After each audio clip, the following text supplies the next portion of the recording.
ये आपके जितने भी पुलिस के एग्ज़ाम्स हैं, चाहे कांस्टेबल का है, सब इंस्पेक्टर का है, जेल वार्डर का है, या फिर और भी जो भी एग्ज़ाम्स होते हैं पुलिस के, जो भी आपका स्टेट है, वहाँ पे जो है बेसिक लॉ से रिलेटेड प्रश्न ज़रूर पूछे जाते हैं।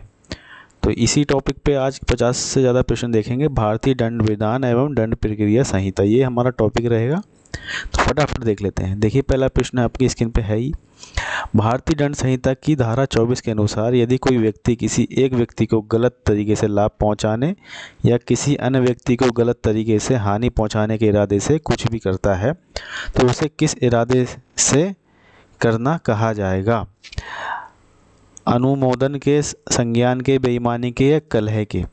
तो देखिए राइट आंसर है हमारा बेईमानी के इरादे से करना कहा जाएगा।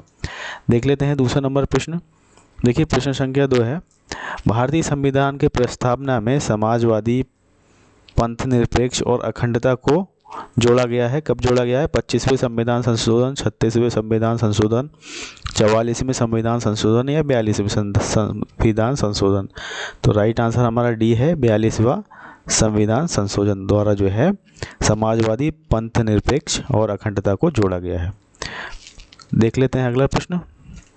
देखिए प्रश्न है, प्राइवेट प्रतिरक्षा का अधिकार किससे संबंधित है?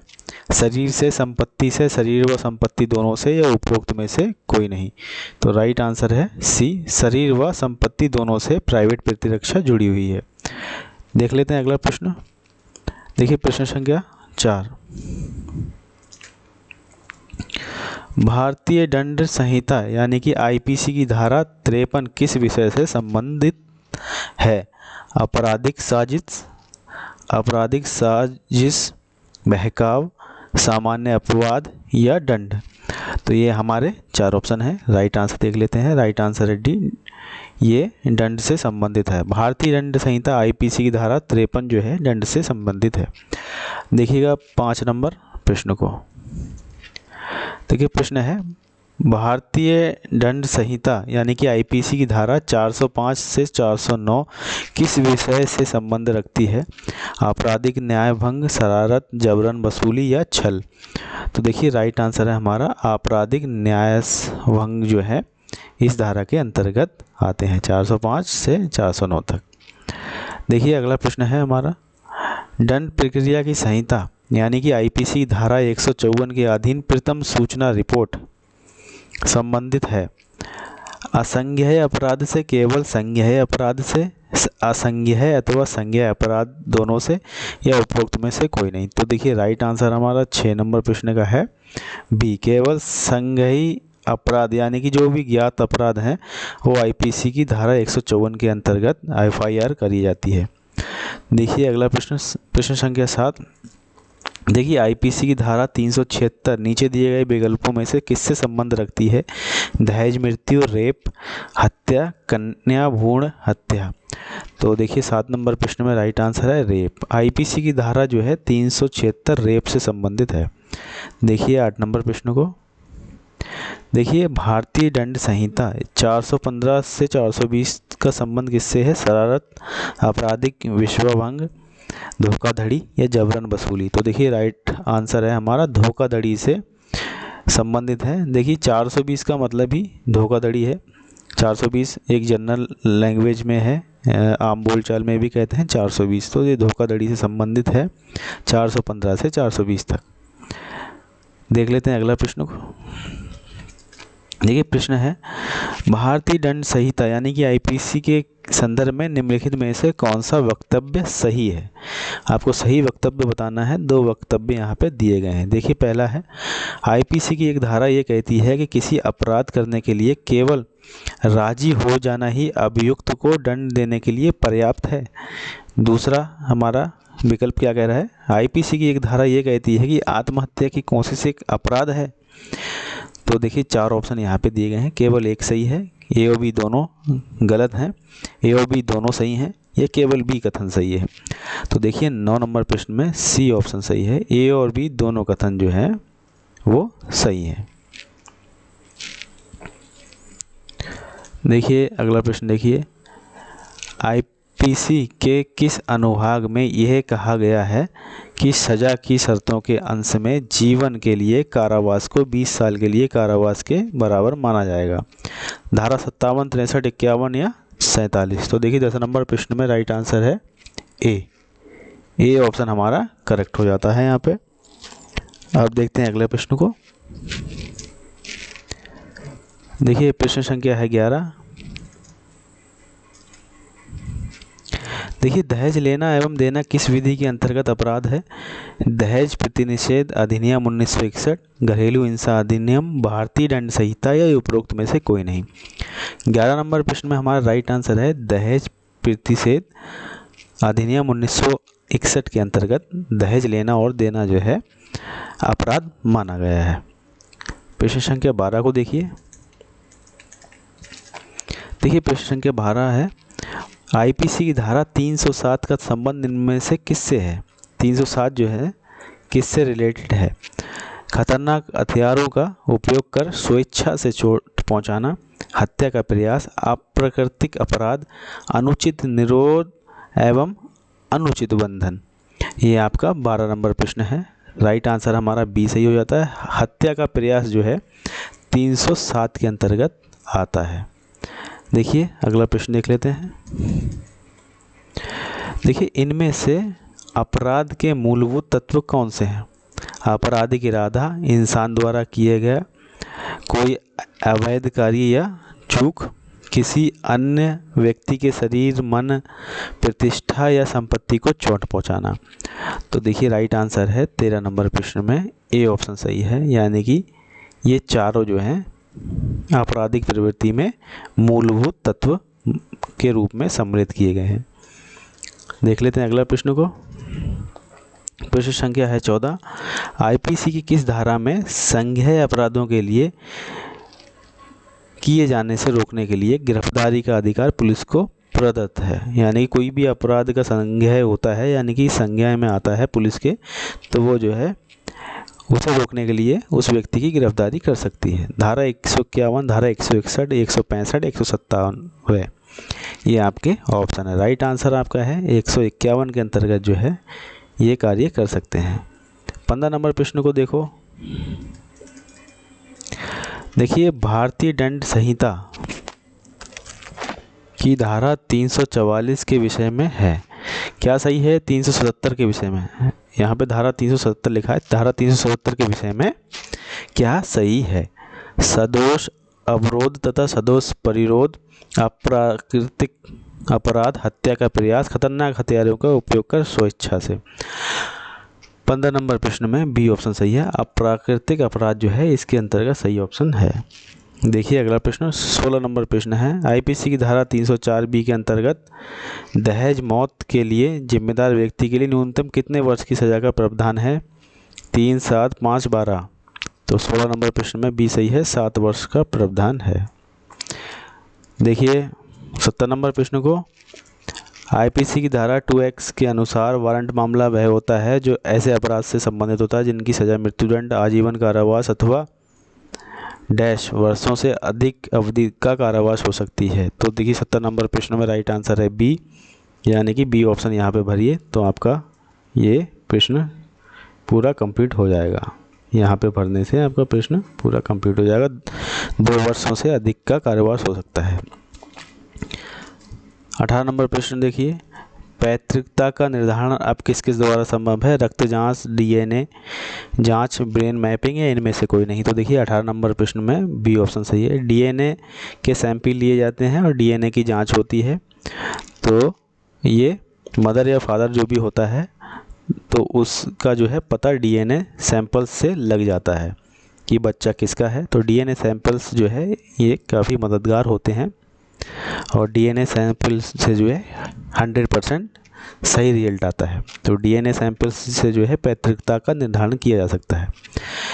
अब देखिए अगला प्रश्न है भारतीय दंड संहिता के अनुसार इनमें से किस अपराध के लिए मृत्युदंड दिया जा सकता है? 2 ऑप्शन यहाँ पे दिए गए हैं। धारा 121 भारत सरकार के विरुद्ध युद्ध की घोषणा करना या धारा 364 फिरौती के लिए व्यवहार। तो देखिए राइट आंसर देख लेते हैं। 19 नंबर प्रश्न में ए ऑप्शन सही है, यानी कि ए और बी दोनों अगर कोई कृत्य करता है तो उसे मृत्युदंड की सजा मिल सकती है। 20 नंबर प्रश्न को देखिएगा।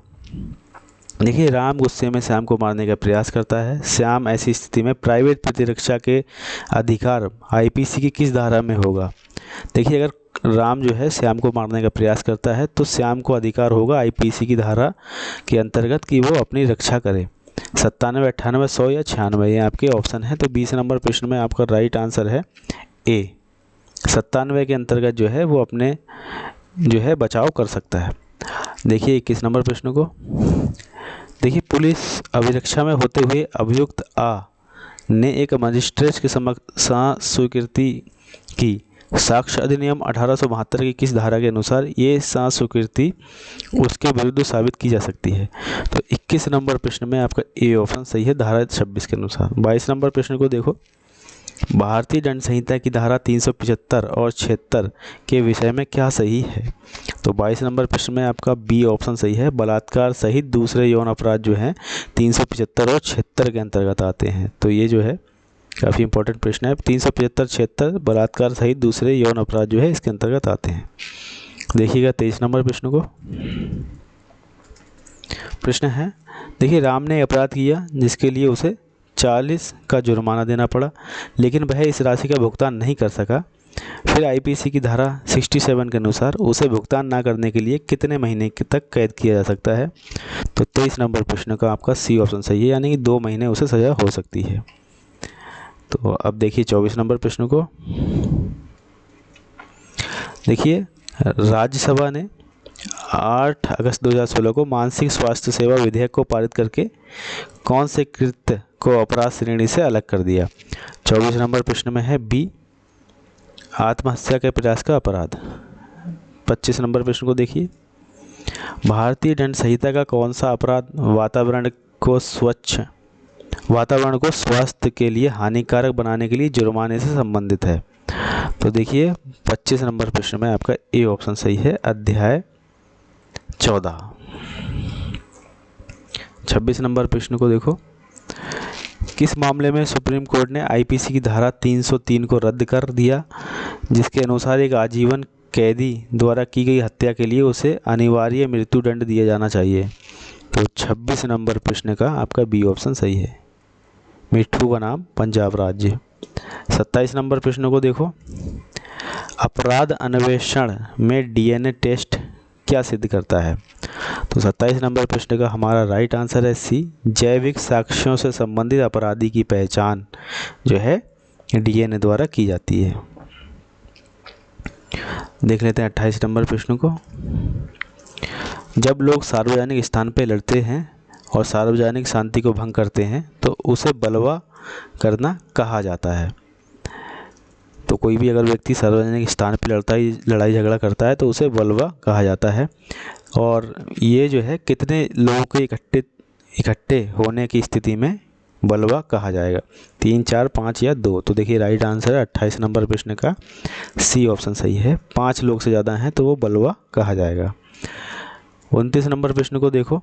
किस मामले में आत्मरक्षा का अधिकार उपलब्ध नहीं होगा? तो 29 नंबर प्रश्न में आपका ए ऑप्शन सही है, लोक सेवक द्वारा किया गया कार्य जो है ये जो है आत्मरक्षा का अधिकार उपलब्ध नहीं होगा। लोक सेवक अगर कोई कार्य करता है ये तो वो इसकी श्रेणी में नहीं आएगा। 30 नंबर प्रश्न को देखो। निम्नलिखित में से किस मामले में यह फैसला किया गया था कि कई आजीवन यानी कि कई आजीवन कारावास एक साथ चलेंगे और एक क्षमा दूसरे को प्रभावित नहीं करेगी? तो 30 नंबर प्रश्न में आपका बी ऑप्शन सही है, मुथुराम लिंगम बनाम राज्य। देखिए अगला प्रश्न, महिला की लज्जा भंग करने संबंधी हमला दंडनीय है भारतीय दंड संहिता में, दंड प्रक्रिया संहिता में, भारतीय संविधान में या उपरोक्त में से कोई नहीं? 31 नंबर प्रश्न का आप ए ऑप्शन सही है, भारतीय दंड संहिता में। 32 नंबर प्रश्न को देखो। आत्मरक्षा का अधिकार है तो 32 नंबर प्रश्न में कौन सा ऑप्शन सही है? डी, यानी कि अपने शरीर के प्रति अपराध से प्रतिरक्षा, दूसरे के शरीर की प्रतिरक्षा, चोरी लूट आदि अपराध से प्रतिरक्षा, अगर ये सब करते हैं तो ये सब बचाव की श्रेणी में आते हैं कि दूसरे अपराधी से अपना बचाव जो है आप स्वयं कर सकते हैं, तो ये आत्मरक्षा कहलाती है। यानी कि डी ऑप्शन हमारा यहाँ पे सही हो जाता है। देखिएगा 33 नंबर प्रश्न को। देखिए आईपीसी की धारा 154 के अधीन प्रथम सूचना रिपोर्ट है, यानी कि एफआईआर जो है संबंधित है, तो ये जो है केवल संज्ञेय अपराध से संबंधित होगी। तो 33 नंबर का आपका बी ऑप्शन सही है। देखिए प्राइवेट प्रतिरक्षा का अधिकार किससे संबंधित है? शरीर से संपत्ति से, शरीर संपत्ति दोनों से, या उपरोक्त में से कोई नहीं। तो 34 नंबर प्रश्न में आपका सी ऑप्शन सही है, शरीर व संपत्ति दोनों से। 35 नंबर प्रश्न है भारतीय दंड संहिता यानी कि आईपीसी की किस धारा में आपराधिक षड्यंत्र को परिभाषित किया गया? यानी कि कोई भी व्यक्ति आपराधिक षड्यंत्र करता है तो वो जो है किस आईपीसी की धारा के अंतर्गत आता है? तो 35 नंबर प्रश्न में आपका राइट आंसर जो है वह है ए, धारा 120 का के अंतर्गत जो है आपराधिक षड्यंत्र रचना आता है। 36 नंबर प्रश्न को देखो, आईपीसी की धारा 2C में निम्न में से क्या परिभाषित किया गया है? तो 36 नंबर प्रश्न का सी ऑप्शन सही है, संज्ञेय अपराध। 37 नंबर प्रश्न की तरफ चलते हैं। आईपीसी की धारा 2H यानी 2जा में निम्न में से क्या परिभाषित किया गया है? तो 37 नंबर प्रश्न में है ए, अन्वेषण जो है इसमें परिभाषित किया गया है। 38 नंबर प्रश्न को देखो, आईपीसी की किस धारा में विवाह के विरुद्ध अपराधों के लिए अभियोजन की प्राविधानित किया गया है? प्राविधानित किया गया है।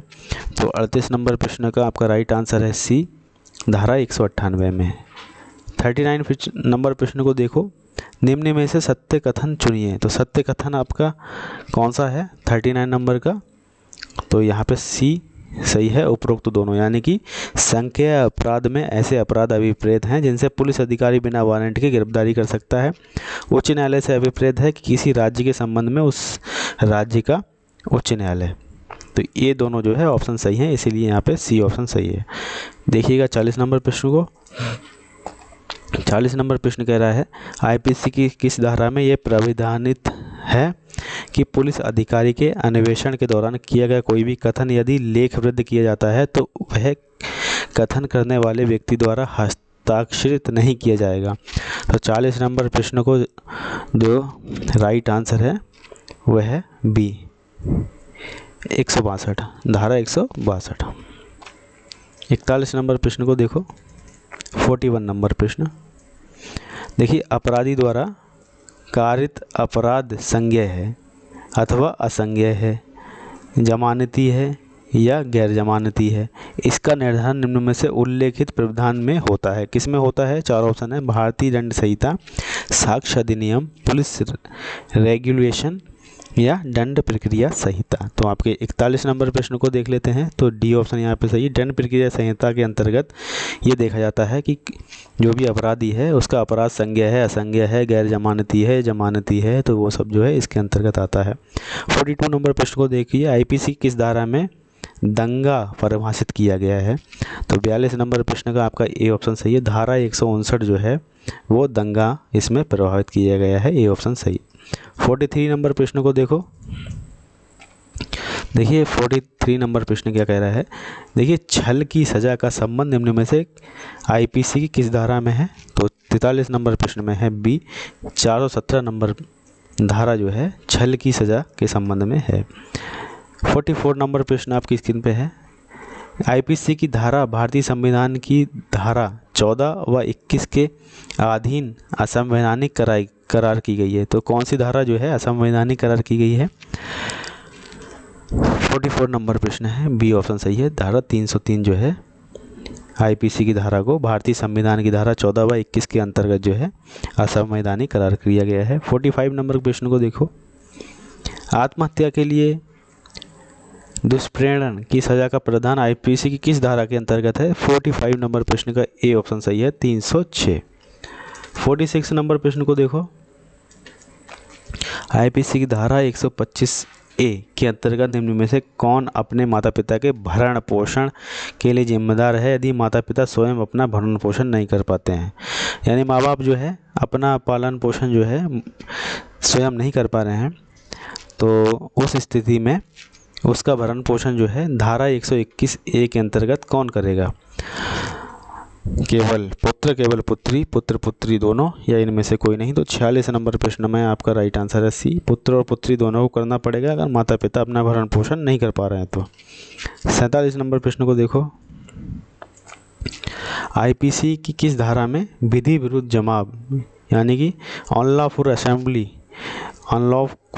असेंबली को परिभाषित किया गया है? 141, 42, 46, 149। तो 47 नंबर प्रश्न में आपका राइट आंसर है ए ऑप्शन यहाँ पे सही है। 141 के अंतर्गत विधि विरुद्ध जमाव को परिभाषित किया गया है। 48 नंबर प्रश्न, आईपीसी की धारा 320 में गहरी चोट के कितने प्रकार सम्मिलित किए गए हैं? 5, 6, 7, 8। ये जहाँ आपके 4 ऑप्शन है, राइट आंसर है डी। 8 प्रकार गहरी चोट लगने के सम्मिलित किए गए हैं धारा 320 में। 49 नंबर प्रश्न को देखो, एक अपराधी फरार अपराधी वह होता है, यानी कि एक फरार अपराधी वह होता है जो जिसने क्या किया हो? तो जिसने किया हो, डी ऑप्शन सही है। जिसने अगर ये काम किया है वो फरार अपराधी की श्रेणी में आएगा। जिसके विरुद्ध धारा 82 CRPC के अंतर्गत उद्घोषणा जारी हो चुकी हो वो जो है फरार अपराधी कहलाएगा। 50 नंबर प्रश्न पे आते हैं। देखिए, रामू सोहन के घर खिड़की में घुसता है, रामू ने निम्न में से कौन सा अपराध किया है?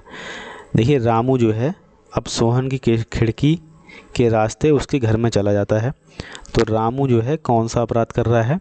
तो 50 नंबर प्रश्न में है सी ऑप्शन सही है, वो सेंधमारी कर रहा है, उसके घर में जाके सेंधमारी, हाउस ब्रेकिंग कहा जाता है। 51 नंबर प्रश्न को देखो, निम्न में से किसको गिरफ्तार होने से बचने की दशा में पुलिस को मृत्यु कारित करने तक का अधिकार प्राप्त है? 51 नंबर का सी ऑप्शन सही है, यानी कि उपरोक्त दोनों कौन से हैं? मृत्यु दंड से दंडनीय अपराध की दशा में, आजीवन कारावास से दंडनीय अपराध की दशा में जो है पुलिस ऐसा कार्य कर सकती है। 52 नंबर प्रश्न को देखो, लोक अभियोजक निम्न में से किसके अधीन कार्य करता है?